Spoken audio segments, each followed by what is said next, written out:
All right, so I haven't posted a video in a while, but um, I was meditating on a Bible study that I did last week about Genesis and creation, and it reminded me of why I started getting into philosophy and spirituality in the first place. I've always had this curiosity about where we come from and how uh, life works, right? Like I got into physics, philosophy, and even explored Christianity, and now I am a Christian.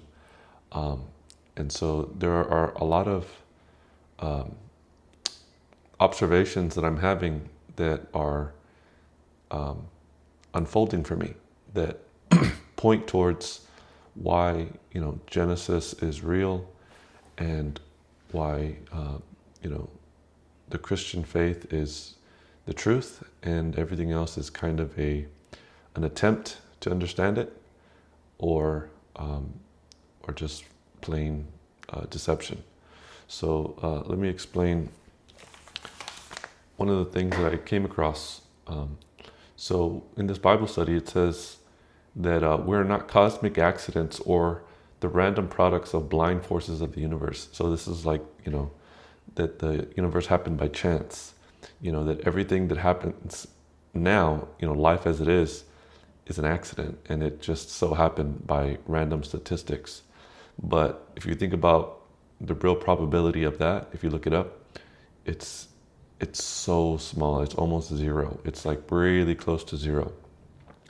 So by statistical chances, it's not feasible for this to occur, by, just pure materialist means. We are created by a powerful, intelligent, loving God who imprinted us with his image and breathed his own life into us. This gives us value that no secular philosophy or popular worldview could ever take away from us. So, I wrestled with this for a long time.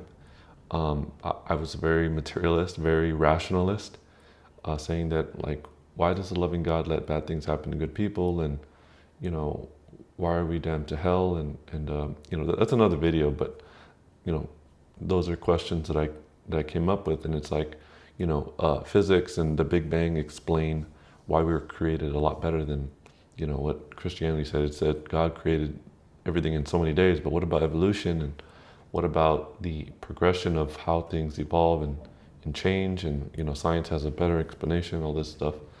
But if you think about it, so if you really dig deep enough, there's no set, there's no definitive explanation for the creation of the world. There are good theories and probabilities, right? More probabilities.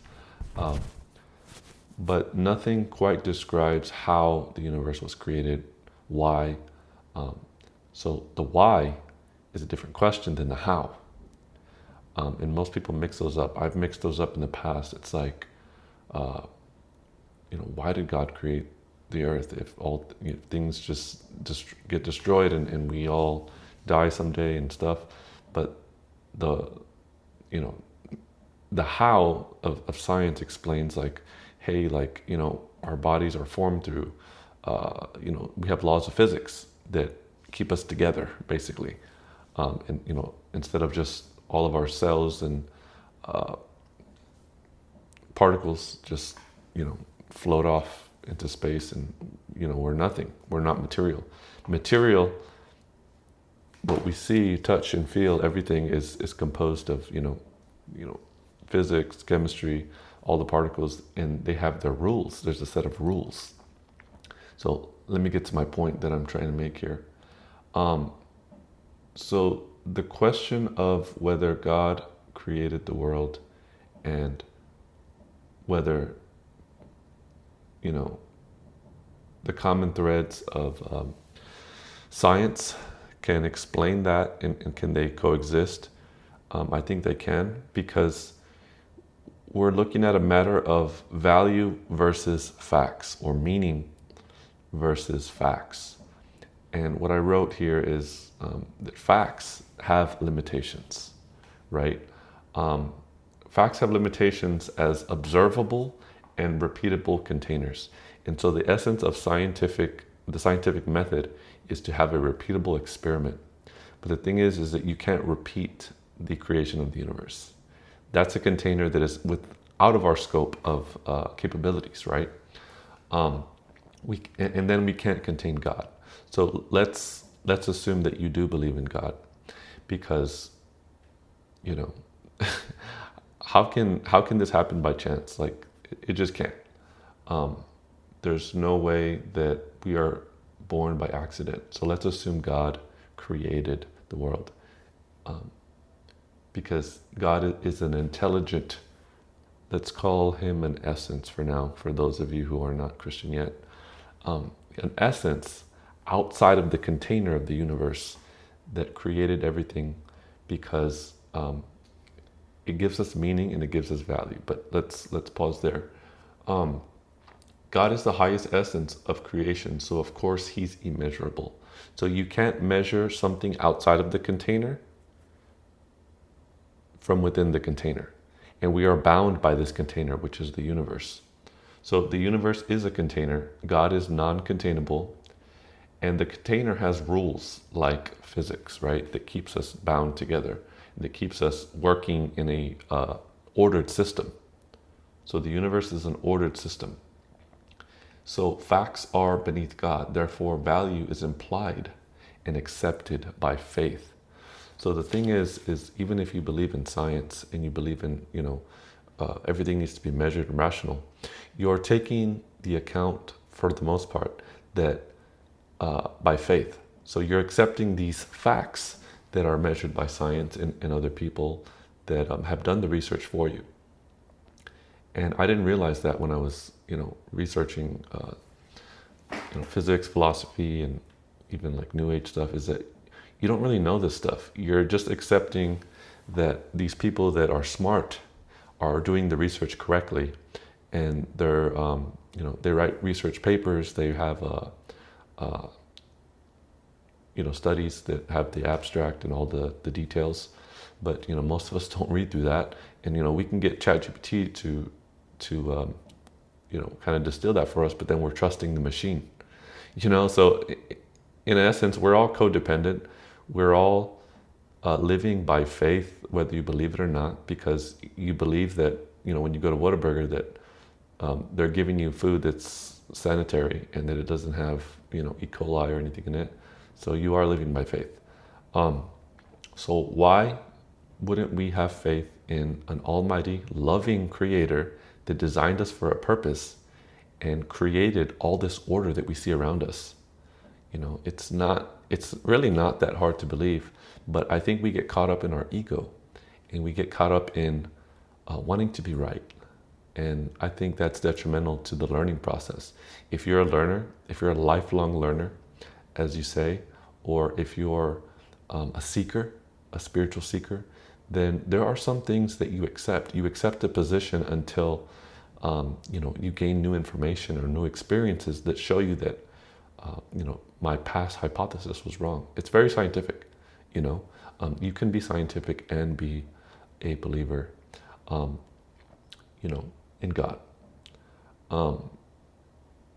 But yeah, I just wanted to share that. So it's interesting that the universe is a container and everything within it can be measurable, but anything outside of it you cannot measure, because measurable implies matter that you can actually get a hold of and observe through your eyes. Everything else is done by faith and by experience, because your experience isn't necessarily measurable. It's measurable to you in your mind and your emotions and your thoughts, in your body and the energies that you feel. But it's not something you can necessarily reproduce. If you had any spiritual experiences, you cannot necessarily reproduce those. The entirety of the sensations that you got in that experience, they are not reproducible. So we take by faith that those are real to us because they had an effect on us. There's cause and effect if you want to go that route. An effect of creation is God, and God is the cause. He's the if you think about chicken and egg, like God is the cause. Like there's nothing before God, and that kind of defies some of the logical and scientific frameworks. But science is limited to the container, which is the universe. The universe is a container, the observable universe. Everything outside of it we don't understand as well because we can't observe it. We can't record it, right? I don't think we're meant to, but it's kind of fun to think about, sometimes without, going crazy. And then, a question came up is like, well, what about quantum physics? Like, quantum physics sometimes breaks the laws of the physical world. So how does it fit within the container? So I don't know if this is true or not. I just kind of thought it in my mind, but maybe, quantum physics uses string theory. So maybe there are threads within the container. So this is the container. Maybe there's a thread that crosses the container that has a point inside and that also crosses into some outside container or non-container that that has another set of rules. So it's like layers within the container. And I know this is like, but that's just kind of what I've thought about. And there could be multiple containers that God has created to create the order that kind of crunches it down into the universe that we can function with. And it has to happen like that logically. Why? I don't know. Like, we can talk about it all day and observe. And there are people that get paid so much money and they do a lot of studying to understand this stuff. But we can get caught up in those details, or we can accept what has worked for so long and what we are designed to do, because I believe we are designed in a specific way, in a very nuanced way, in order to relate to other people, in order to derive meaning out of our lives. And, based on my experience, that meaning is to know God, love Him, serve Him, and do that by serving others, by cultivating the design that He's given us, and then helping others do the same in whatever way that is, whether it's, and it's interesting because it doesn't have to be very grandiose. It doesn't have to be this grandiose act of, I need to go change the world. I need to be a famous YouTuber, or I need to do public speeches, and I need to go across the seas and help with the political situations, and I need to save everyone from famine and oppression and poverty and stuff. Because the thing is that even in the Bible it says that the poor will always be with you, but like those problems will always exist. But the fact is that we still derive meaning from having a goal or a mission or something to